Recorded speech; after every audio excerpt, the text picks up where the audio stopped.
Well, good morning and welcome to Marine View Online. My name is Andrew and I serve as one of the pastors here at Marine View Presbyterian Church. Today we are starting off our January series that we are calling Risk, Daring to Venture in Faith. Now in Genesis 12:1 we read about God telling Abraham to go from your country, your people, and your father's household to the land I will show you. Abraham didn't know exactly what this was going to look like or where exactly he was being led to, but he trusted God and stepped out in faith. And God promised to bless him and many other people through his faithfulness and willingness to risk the unknown in the direction of God's call in his life. During this series, we're going to be reflecting on what it might look like for each of us to risk stepping out in faith in order to grow in our knowledge and love of God for the sake of our own well-being and for the sake of the well-being of others around us. Stepping out in faith always includes a certain degree of risk amidst degrees of uncertainty. But as Christians, we believe that Jesus is the truth and the way that leads to life in all things.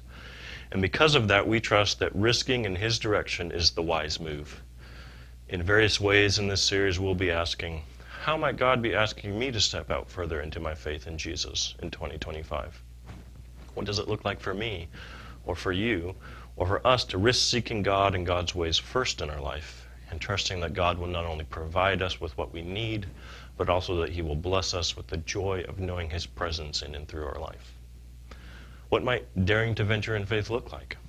For some, this might look like being open to being surprised by the reality of God's love and grace for the first time. Others are maybe being called to a, quote, prodigal son moment to return to God and embrace the Father whose love for them is patient and keeps no record of wrongs. For yet others, this might be a commitment to openly and honestly inquire into the truth claims of the Christian faith, and to put alternatives to the Christian faith under equal scrutiny. For still others who have been Christians for a long time, this might look like prayerfully asking, what would it look like for me to truly seek first his kingdom and his righteousness in my life this year? Now, whether you are a skeptic, a seeker, a new believer, or a longtime follower of Christ, growing and living out our faith is always something that we can further refine, mature in, and cultivate. And this growth is actually one of the joys of the Christian life. As Paul prays in Philippians 1, verses 9 through 11, he says, "And this is my prayer, that your love may abound more and more in knowledge and depth of insight, so that you may be able to discern what is best and may be pure and blameless for the day of Christ, filled with the fruit of righteousness that comes through Jesus Christ, to the glory and praise of God." May this be our prayer and our reality this year as we dare to venture out in faith and risk in the direction that Jesus is calling us toward. So today, to start off our series, we're going to be looking at a passage in Acts chapter 17, verses 16 through 34, where the Apostle Paul again, but this time he's in Athens during one of his missionary journeys. Now, there's a lot in this passage, and I wish we had the time to unpack all the details together, but I'm under no illusion that you want to sit here and listen to me lecture for 3 hours. So given that we don't have 3 hours, we have to select a few key points to focus on in light of our overall purpose this morning to understand how God is calling us to risk stepping out in faith. But I think it is important for us to have a big picture understanding of the wider context before we focus in on some of these key points in the passage. So we're going to go ahead and read the passage together before we speak about some of the details further. And I would encourage you throughout the week or at some point in the week to read and reflect on this passage yourself and maybe talk about it with a friend or a family member. But here we go. In Acts 17, 16 through 34, we hear Luke, or we see Luke the author, write this about Paul and his time in Athens. While Paul was waiting for them in Athens, that is Timothy and Silas, his companions on his missionary journey, he was greatly distressed to see that the city was full of idols. So he reasoned in the synagogue with both Jews and God-fearing Greeks, as well as in the marketplace, day by day with those who happened to be there. A group of Epicurean and Stoic philosophers began to debate with him. Some of them asked, "What is this babbler trying to say?" Others remarked, "He seems to be advocating foreign gods." They said this because Paul was preaching the good news about Jesus and the resurrection. They took him and brought him to a meeting of the Areopagus, where they said to him, "May we know what this new teaching is that you are presenting? You are bringing some strange ideas to our ears, and we would like to know what they mean." All the Athenians and the foreigners who lived there spent their time doing nothing but talking about and listening to the latest ideas. Sounds like a pretty good place to me. But Paul then stood up in the meeting of the Areopagus and said, "People of Athens, I see that in every way you are very religious. For as I walked around and looked carefully at your objects of worship, I even found an altar with this inscription, 'To an unknown God.' So you are ignorant of the very thing you worship. And this is what I'm going to proclaim to you. The God who made the world and everything in it is the Lord of heaven and earth, and does not live in temples built by human hands. And he is not served by human hands as if he needed anything.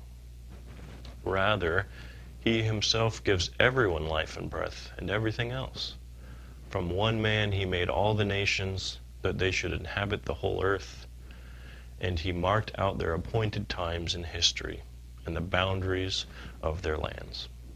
God did this so that they would seek him and perhaps reach out for him and find him, though he is not far from any one of us. For in him we live and move and have our being. As some of your own poets have said, we are his offspring." As Paul goes on, he says, "Therefore, since we are God's offspring, we should not think that the divine being is like gold or silver or stone, an image made by human design and skill. In the past, God overlooked such ignorance, but now he commands all people everywhere to repent. For he has set a day when he will judge the world with justice by the man he has appointed. He has given proof of this to everyone by raising him from the dead." Now, when they heard about the resurrection of the dead, some of them sneered, but others said, "We want to hear you again on this subject." At that, Paul left the council. Some of the people became followers of Paul and believed in Jesus. Among them was Dionysius, a member of the Areopagus, also a woman named Damaris, and a number of others. Now, one of the things that we observe in this passage is that Athens was a place known for its philosophical and religious culture. Athens was a symbol of excellence in many ways, and what came out of Athens was and is hugely still influential for Western civilization up to this day. Personally, it sounds like a great place to be that I would enjoy living in. And metaphorically speaking, I have lived in two different kind of, quote, Athens at different periods in my life, living in Edinburgh and Boston. Both cities, in their own ways, are known for their intellectual and religious culture and heritage. But in my experience, many people in all walks of life desire to grow in their knowledge and understanding of what is true, what is meaningful, and what it looks like to live a life well lived and contribute to a flourishing life for those around them. As that famous Athenian philosopher Aristotle said, all men, or humans, by nature desired to know. And as another famous Athenian philosopher Socrates is purported to have said, the unexamined life is not worth living. Now, the Apostle Paul embraced the Athenians' pursuit of knowledge and their value of taking time to examine, debate, and discuss how life might be best lived. In this regard, he shared their values, but he disagreed with their conclusions. And Paul cared enough about the truth, and he cared enough about their well-being to speak up and participate in their conversations in various settings, not just the Areopagus. And as Christians, we are called to care about the truth. We are called to care about other people and the other people's understanding of what is true. We are not all called to be philosophers or theologians, but we are all called to love God and other people with all our mind. So what does it look like for you, for me, for us, to love God and other people with all our mind this year? Who in your life is God calling you to thoughtfully and lovingly engage in conversation with? Whose beliefs, reasons, motivations, hopes, and frustrations is God calling you to take the time to better understand? And what do you need to do in order to be better prepared to articulate the truth, beauty, and goodness of the gospel and its impact on your life for others? Who is God calling you to care for through your loving God and loving other people with all your mind? I wonder. Now, in a place that purportedly valued knowledge and truth, Paul was disturbed by the prevalence of religious idolatry that he saw in the city of Athens. In the ancient world, true religion was seen as a virtue, and false religion or superstition was seen as a vice, as something that is not conducive to a life well lived or to human flourishing. Now, at its heart, idolatry symbolizes devotion to a false god, to misdirected worship, and so on. Our culture today, like Athens then, is filled with misdirected and unexamined worship. And even we as Christians sometimes slide into, unconsciously, into misdirected worship and misdirected devotions, which is why the examined life is worth living, even for Christians. Now, years ago, in 2005, a critically acclaimed author of fiction named David Foster Wallace gave a commencement speech to a graduating class at Kenyon College in Ohio. The speech has since become famous, and it is still to this day reflected on for both the content of the speech and for its rhetorical style. Wallace was not a Christian, but he was an acute observer of human nature and of our human condition as it presents itself in society today. Now, at one point in his speech, Wallace, who was at best an agnostic, observed this about our human condition. He said, "In the day-to-day trenches of adult life, there is actually no such thing as atheism. There is no such thing as not worshiping. Everybody worships. The only choice we get is what to worship. If you worship money and things, if they are where you tap real meaning in life, then you will never have enough, never feel you have enough. It's the truth," he says. "Worship your body and beauty and sexual allure, and you will always feel ugly. And when time and age start showing, you will die a million deaths before they finally grieve you. On one level, we all know this stuff already," he says. "The whole trick is keeping the truth up front in daily consciousness. Worship power, you will end up feeling weak and afraid, and you will need ever more power over those to numb you to your own fear. Worship your intellect, being seen as smart, you will end up feeling stupid, a fraud, always on the verge of being found out." Now, we all worship something, and the tendency for whatever we worship is for it to affect and change who we are. We humans are all by nature and by nurture religious beings. The question worth examining is, what and who do we worship, and why is that better than the alternatives?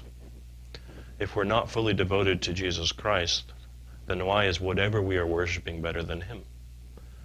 St. Augustine from the 4th century has said about human beings and God that, quote, "You," speaking of God, "have made us for yourself, and our hearts are restless until they can find rest in you." When we worship lesser things, they never fully satisfy in the long or the short term, nor are they fully conducive toward producing the human flourishing that we desire, because that is not what we were made for. We were made for a relationship with God, and we were made to worship God, not because God needs our worship, but because he alone is worthy of our worship, because he alone is ultimately what is best for us. We become like what we worship, and like that to which you most frequently look to, what we most frequently look to, what we fixate on.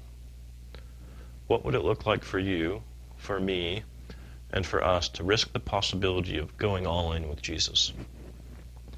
What would it look like for us to come back like that late 90s and early 2000s worship song saying, "I'm coming back to the heart of worship"? What would it look like for us to seriously consider the implications of following him who from the agony of the cross said, "Father, forgive them, for they know not what they are doing"? What would it look like for us to follow him who defeated death and rose again so that we too might live more abundantly now and forevermore in the presence of God? What would it look like for us to follow him who did not come into the world to condemn the world, but to restore and renew it to the life and fullness that it was originally intended for? I imagine that the impact would be noticeable. We all always have room to grow further into the goodness and grace of God, and to our awareness and appreciation of it. Now, Paul was utterly convinced of the good news for humanity that is made known to us in Jesus Christ. He was utterly convinced that worshiping him in the depths of our heart and with the full capacity of our mind was and is truly life-giving, truly conducive to the deep-seated desires of our heart as creatures created together in the image of God for relationship with God. And Paul says something worth reflecting on again further in verses 26 and 27. As Luke narrates for us, he says this in his speech. From one man he made all the nations, that they should inhabit the whole earth, and he marked out their appointed times in history and the boundaries of their lands. God did this so that they would seek him and perhaps reach out for him and find him, though he is not far from any one of us. Our being here and now, both collectively and individually, is not an accident or an afterthought. We are here intentionally, and we are here intentionally so that we would seek the God who has been seeking us. What does it look like to seek first his kingdom and his righteousness this year? How will you respond to the presence of God and to the opportunities presented to you in this life, in this next year? As Christians and as creatures created in the image of God, we are asked to risk and to dare to venture in the faith that God is near and that God is good, and that a worshipful relationship with him is good for us and for our world. We are called to know this not only intellectually, but also experientially. We're called to show this to other people in community with fellow followers of Jesus. God is not far from any one of us. He is ready and available and for anyone willing to seek him. This new year, let's pursue being the type of people who are characterized by the wisdom and grace of Jesus more and more. Let's be the people who are conscious of what we are worshiping and why. And let's be people who consciously seek to love God and love our neighbors with all our mind. Let's venture out in the faith that Jesus actually is the way, the truth, and the life in all things. Let's take the risk together of going deeper in our knowledge of Christ and reaching wider with his love, tangibly, consciously, and intentionally. Go in peace.